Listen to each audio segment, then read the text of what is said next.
Hi there, I'm Dr. Karen Agar, and in this video we're going to talk about how to get your computer set up so that you can begin creating Java programs.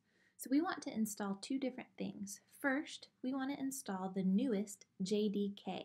JDK stands for Java Development Kit.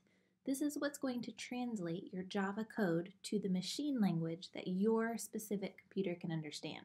In addition to the JDK, we are going to also install the Eclipse IDE. IDE stands for Integrated Development Environment. Think about this as the software that you use to write Java code. If you were to write an essay in English class, you'd probably open Microsoft Word.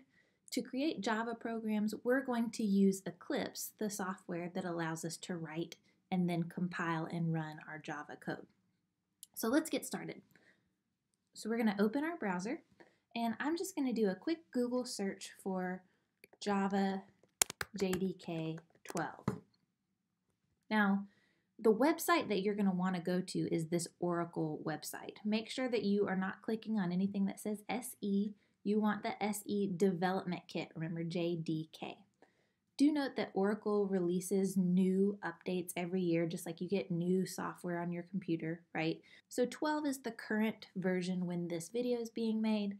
By the time you watch this, perhaps 13 or 14 is out. So I am now on this page. Again, make sure you're going to download the Java Development Kit, and then whatever the latest version is. We're going to go down here to where we can actually start a download.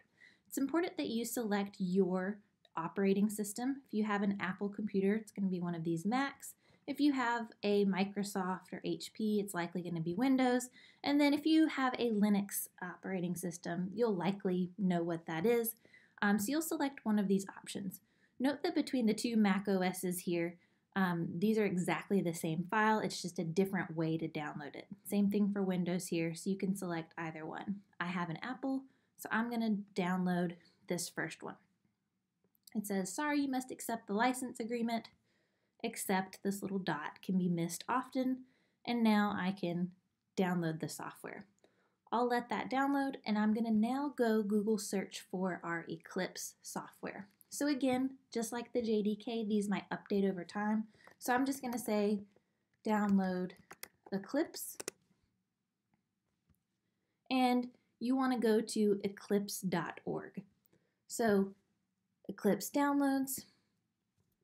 The current one right now in August 2019 is this 2019-06. These are released super often, so if you have to re-download in a couple months, this likely will change.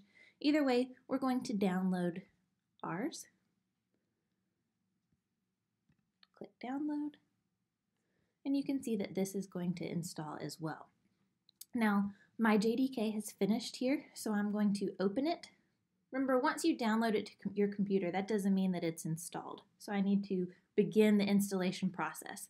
If your browser didn't have that in the side, you might want to navigate somewhere in your menu. So I'll open a new Finder window.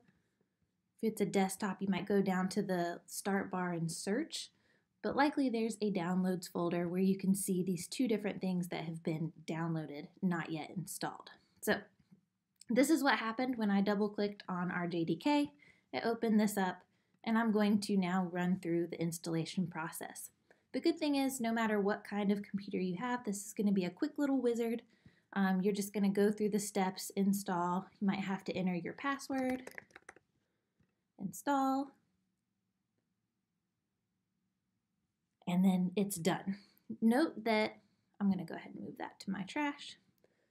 Note that unlike software that you're used to seeing install, like Microsoft Word, Excel, things like that, you won't see anything on your computer that indicates that you have this. It's a layer that runs in the background. Think about it as your computer now understands a new language. We will test it together later in another video to make sure that it functions correctly and translates correctly. So now let's get our Eclipse software. We're going to open it. Note that this is just the installer. This is not the actual Eclipse program. So we're going to run the installer. Sometimes different computers don't like when you download things from the internet. You're going to get warnings like that. It's usually pretty easy to bypass them. Okay, and so this is the important thing.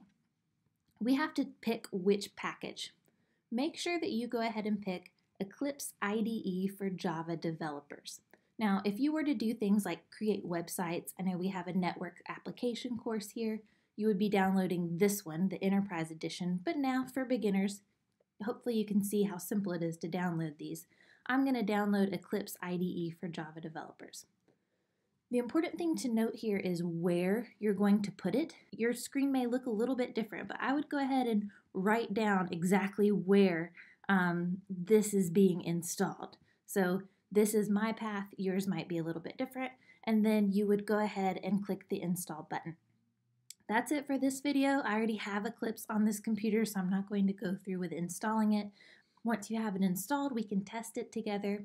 My next video, a quick start to programming with Java, just the first couple minutes you could watch and it'll show you how to open Eclipse, write a first little bite-sized program, and then test and make sure everything's working great.